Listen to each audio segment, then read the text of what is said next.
You know, when you're in love with somebody, you rarely see them at work. You rarely see them doing the thing that they do and you can't. It's extremely attractive. Go follow your partner someday to work. If they're having an affair, it'll be a hideous conclusion. But just watch them doing the thing. It's really cool, because you can't do it, they can. You go, I fucking know, you're fantastic, you're glorious. Particularly when they're saving a life. Jesus, you're there going, oh, you're beautiful, I love you, and you're making me look good right now. Yeah, she's my girlfriend, look at her, she's Gloria. She's saving her life, trophy bird, right? I had to be peeled off the doctor the day of the mini stroke. Seriously, she was underneath me going, that's very flattering, but could I deal with the situation first, right? And I was behind her going, no, she'll be unconscious for a while, yes. Apologise, she's actually in the room tonight. Sorry about that. But it is nothing more attractive than seeing the person. I mean, the doctor here, have you a partner there with you? Have you a boyfriend or a husband with you? Yeah, he's a teacher. He's a teacher, so he's not in the medical trade. My teacher friend, isn't it sexy? Have you seen her ever deal with an emergency, have you? Not yet. Not yet, he said, laughing. Get her to run over one of these feckers on the way home tonight. Dude, it's extremely attractive, but the one bad thing is you're very clannish people, the doctors. They have a tendency to hang around together in little groups, right? Okay. My teacher friend, do you have to go to loads of social events where it's just you and doctor? Does that happen to you, my friend? Does it?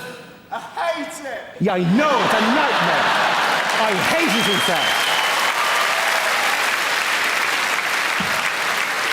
I am articulating your pain, my friend. He hates it, ladies and gentlemen, because there's times I've been at dinner parties and it's doctor, and I'm the only feckin' muggles in the room, right? And they don't know half as much as you give them credit for. My friend, if you're ever at another dinner party and it's all doctors, feck with their heads. It's remarkably easy to do. If you're ever out with a load of doctors and they're going, well, today I performed a fucking duodectomy. You just go, yeah, but what are hiccups exactly?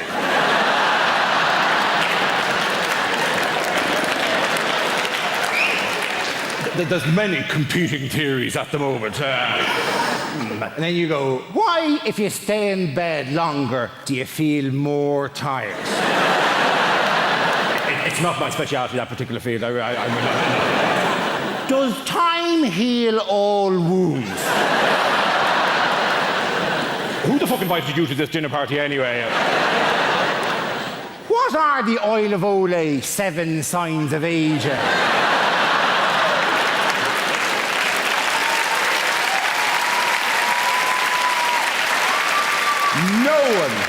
No one actually knows what the oil of Olay 7 signs of aging are, right? Apparently they start with little lines around the eyes and finish with a woman sitting on a stairs with a bottle of gin going, I have him the best years of my life! And it takes a feckin' hell of a cream to get rid of that, let me tell you. Doctor, one final question. Doctor at the back there, my surgeon friend, liver and pancreas, answer me this. What are hiccups exactly? Diaphragmatic irritation. A diaphragmatic irritation. Good woman yourself. Very good. Let the punters at home note, she said, diaphragmatic irritation, which is right. I also would have accepted any arrhythmic irritation of the phrenic nerve. Please. I'm not a doctor. I'm just riding one. Okay. There's a general kind of, in the media, there's a lot of that kind of stuff that people don't know about numbers. I'm a numbers guy. I'm a dweeb, all right? I apologize. I'm a bit of a nerd about these kind of things. I get really pissed off when people give out about, like, crime going up, when they say the numbers are definitely going down. And then if you go, but the numbers are going down, they go, but the fear of crime is rising. And you're going, well, so fucking what?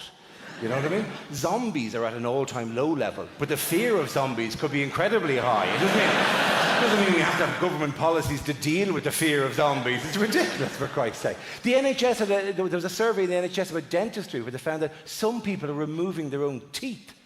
You know? And they brought on some senior dentists onto Sky News and gave out to them and said, how dare, this is terrible. People are removing their own teeth.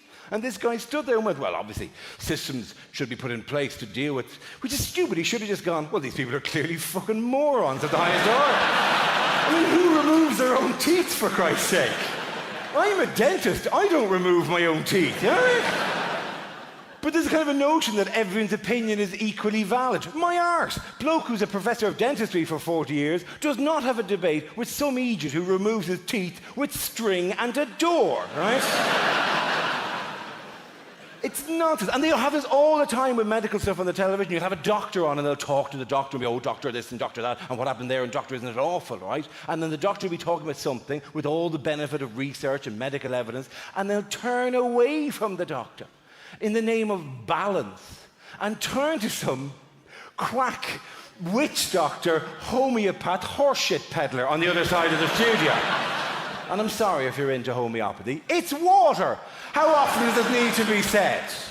It's just water. You're healing yourself. What do you give yourself the credit? Jesus, homeopaths get on my nerves with the old, well, science doesn't know everything. Well, science knows it doesn't know everything. Otherwise, it'd stop.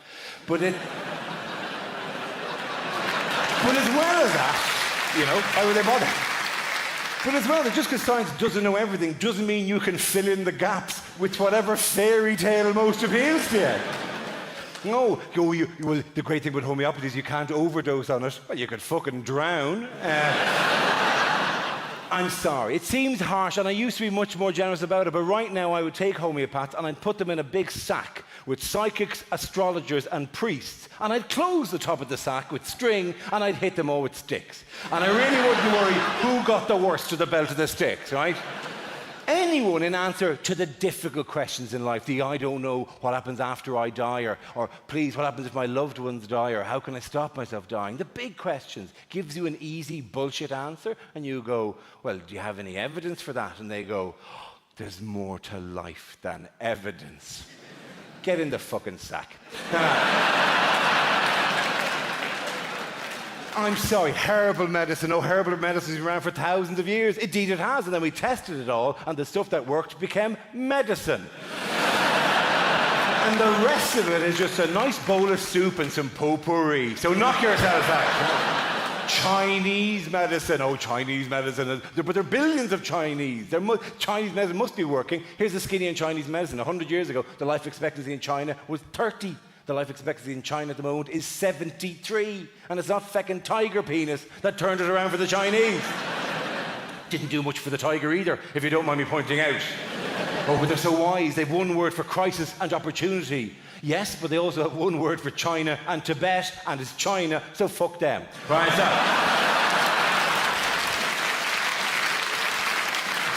Yeah, like we're going to take them on. Come on. Like, yeah, I do love I get a round of applause always, and that as if we're going to, come on, we'll take them on. We'll take on the Chinese.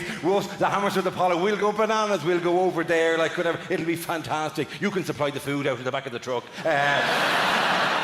You can find the oil for the car. I don't know what you'll do at that stage or whatever. You'll do some IT, and listen, you can light it up with one of your fairy bulbs.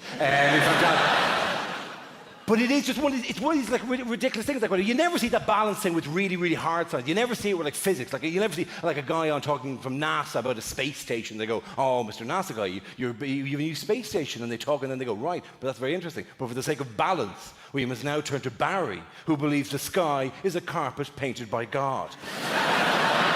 Barry, what do you think of this space station plan? Well, it's clearly ridiculous. What are they going to do? Hook it onto the carpet? You're absolutely right, Barry. You're very right. You're very right. You really are. Ridiculous. Oh, and by the way, psychics. I love psychics. Have you seen Watchdog? Do you know Watchdog? Yeah. Of course you do. Thank heavens for that. Because the comedian feeds off the energy of his audience. And right there, I slipped into a coma. So... Watchdog, I'm not sure why you'd whoop that particular sentiment. That seems an unusual thing to want in a performer. Come on, go to the coma again. It's exciting theatre. Anyway. Energy. Okay, if you want, I'll do more jumping around. It seems an unusual request. Okay, I'll do it more. Sorry. Oh, sorry, that was you giving me energy. Thank you very much. I'm charged. See the way it works? All you need is somebody at the back of the room to go, energy, and then the bulbs will kick off in a huge way. It's mad.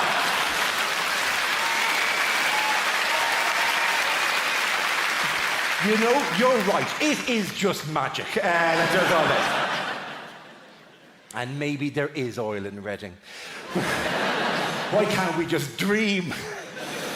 Anyway, that'd be great if you went home after the gig. So would it be great if you went home, like, and you're in the bathroom and suddenly just goes up out of the toilet and you go, Mary, this couldn't be. That'd be too lucky, wouldn't it? Just sort of shooting up out of the thing. Anyway, sorry. Where was I? Oh, yeah. Where was I? Oh, yeah. I was talking about the whole, science stuff. What was I going? Oh, psychics. That was it, right? There was a thing on. I'm sorry, I got thrown by a woman shouting energy as if we were in the middle of a 1970s glam disco review. Yeah! Sorry. Fusion, excitement, energy, power. So, any other random buzzwords you'd like me to give a physical expression to us on stage? Stealth.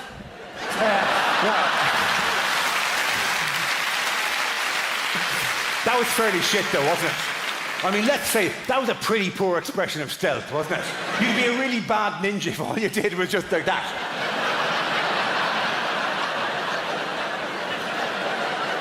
Go by me. What did you say? Sexy, please. With every move. Yeah. This is taking a weird turn, hasn't it? The gig was going as it normally goes, nice and a bit fucking possibly a bit preachy about the whole medical thing, and all of a sudden now it's just people key out buzzwords and I do mime. This sudden weird direction I've taken in my career. Well, when did you change, Dara? When did you stop being a stand-up and to get trapped into a glass box? Well, it was the middle of a gig, actually. I'm sorry, I'd love to talk longer, but there's a giant gale coming and I've got to walk against it.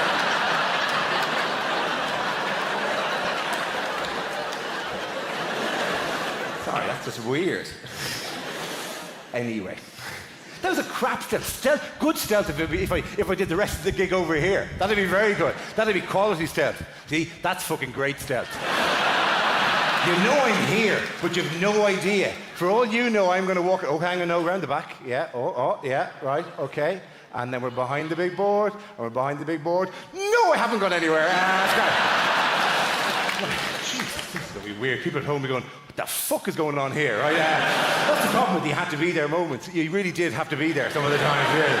I think we've had our one, the woman shouting out energy. Anyway, so. Psychics. How did you know I was going to say that? It's incredible. Some people just have a gift, a remarkable talent for being able to draw that information out. On Watchdog, right, which is what I was going to talk about, there's a really good item about 2 months ago, and it was an item about a woman who would look at you, just look at you, and tell you if your aura was cracked. And then she'd charge you £680 to repair your aura. Now, that's not a consumer issue. That's a fucking Egypt issue, right? If you're getting fooled by that, you don't deserve the £680, right? And my favourite thing about it was the item had a headline. The item was titled, Bogus Psychic Scam. As if there's any other kind of psychic. As if you could have finished it with a real psychic going, well, on behalf of genuine psychics, we'd just like to say, we're very angry about this.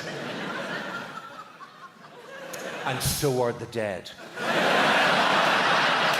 I did a television show a few years ago in Ireland called The Kelly Show, right? And on The Kelly Show that night was a woman called Sharon Neal. Sharon Neal sells herself as the blind psychic, right? And the host turned to her on stage and says, Sharon, would you do a reading for the audience here? And Sharon turned to the audience and says, has anyone here lost a Mary? In Ireland! A forest of hands shoot up. People are always losing Marys in Ireland. Some people had lost a couple on the way to the studio that night. If you sit down too quickly in Ireland, Marys will roll out of your pocket into the gap in the couch.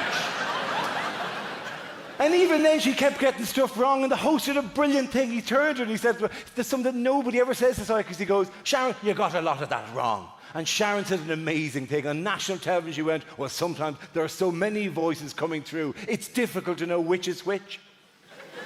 Basically, she went to the telly and went, I'm so psychic, I'm shit at being a psychic. You know what I mean? And she's psychic for my own good, that's my problem, you know what I mean? That's not her laugh.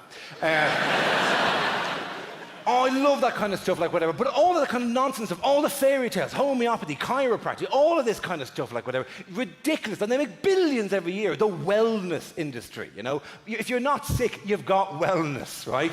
Oh, sure, we all like to talk to somebody to have a bit of a rub, but that doesn't mean you're any better or worse off after. Ridiculous stuff. Nutrition. Oh, I've spoken about this before. Here's my favorite little fact. If anyone describes us ever to you as a nutritionist, just be slightly wary, right? What they're saying may be perfectly true, but nutritionist isn't a protected term. Anyone can call themselves a nutritionist, right? Dietitian is the legally protected term, right? Dietitian is like dentist, and nutritionist is like toothologist.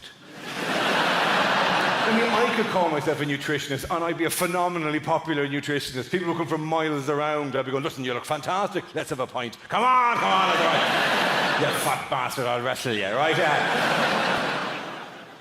It's ridiculous, and it is just, even though there's loads of evidence for these kind of stuff, we still, on some level, would sooner believe the story that our mother tells us about a woman she knew who had a headache, and then she rubbed a cat on the side of her head, and the headache was gone the next day, right? And we'll even take some things for granted about our own health. There was a thing on the cover of the London Evening Standard. The London Evening Standard, during the year, had this thing where it said 10 symptoms you should not ignore. And you read that and you're thinking, right, this is going to be something which I've had for a while, but it's been low level and I've never done anything about it, but it hasn't gone away, and maybe I should get that checked out. That's what you presume it is, you know what I mean? And like, oh, that pain in my arm is still there. I can't seem to clear that chesty cough. The first 3 symptoms you should not ignore were rectal bleeding, loss of height,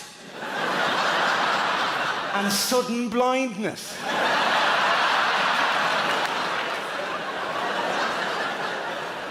Who ignores sudden blindness? Who sits in the office at lunchtime going, oh, who turned out the lights? Oh, I know, I can't see a thing, it's awful, I'm no use to anyone today. Here, I'll answer phones. That's all I can do, that's all I'll be...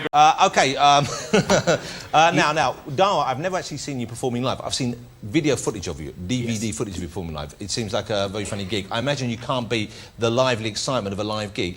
If, for example, you were to have hecklers, how do you deal with that situation? I tend not to get hecklers because I tend not to breathe at any stage. I tend just to go bang, bang, so bang, you keep it bang, going. Also, bang, you're quite an imposing figure. I know you're a sweet-natured man, but you're a big fella. I'm 6'4" and whatever number stone, so I'm a big guy. But generally, I try to lure people into the show. Because I notice over the years that I go bang, bang, like I'm doing now, bang, bang, bang, bang, bang, bang, bang. There's no gaps, no one can come in. I don't offer rhetorical pauses that people can go, I don't think so, in the middle of it, right? So there are easy ways of avoiding hecklers, but I actually go to them. I constantly going into the audience trying to get something out of them. Now, why do you do that, and how do you do that? Because you do it because it's half an hour stuff that the audience on any given night doesn't happen every other night. That's nice. Yeah. So you give them something fresh and spontaneous. Yeah, and it is. And comedy, you know that phrase, you had to be there, which is always a bit of a put down. A nice thing to know, though. Yeah, but in a live comedy gig, that's the best thing of all. So say you were doing a gig this evening, I'm sitting in the audience here, and would you come to me? No, I wouldn't go anywhere near you. What? Why wouldn't you come to me? You're screaming, talk to me. Right? I'm what you call a character. Of course you're going to come to me. I don't want the last thing you want is a character. Well, who do you want to speak to? Some dull person so you can bully them? I would take some dull person and make gods of them for the night. Not find some look at me, attention-seeking prick like herself. Sitting in the front going, right. So you would go for a normal-looking person? You wouldn't go for... Particularly, I wouldn't go for you. If I saw you and said, oh, how does Jonathan? I would give you a nod or a wink, but I wouldn't go to you because I already know too much about you. I see. What you want is a bit that'll surprise you. You want to go to some sham, like I did. It's on the DVD because there's a story that I told. Someone you don't know. You know nothing about, and you go to them. Like as I said, there's one story in the DVD that I told in Wales once, and there was a quiet night, and I said to some guy, what's the greatest thing you've ever done? And he kind of goes, God. And he's sitting there thinking of have I ever done anything like? And I'm kind of going, Jesus, give me anything, right? And your man goes, well, I was the Milky Bar Kid. And your man was looking at me in a real kind of, is that the kind of thing you were looking for? Kind of way. That's solid gold. And you go, just brilliant, right? And he was a Welshman. The punchline of the thing, and this is all on the TV, the punchline of the story is that eventually your man said, I said to your man, did you ever get to say the words, right? The Milky Bars are on me, right? And your man, truthfully, he was a Milky Bar Kid in 1968, goes, no, I didn't. They dubbed me out. Because he was too Welsh? Because he was Welsh. Because in 1968, you people weren't ready for a Welsh Milky Bar Kid.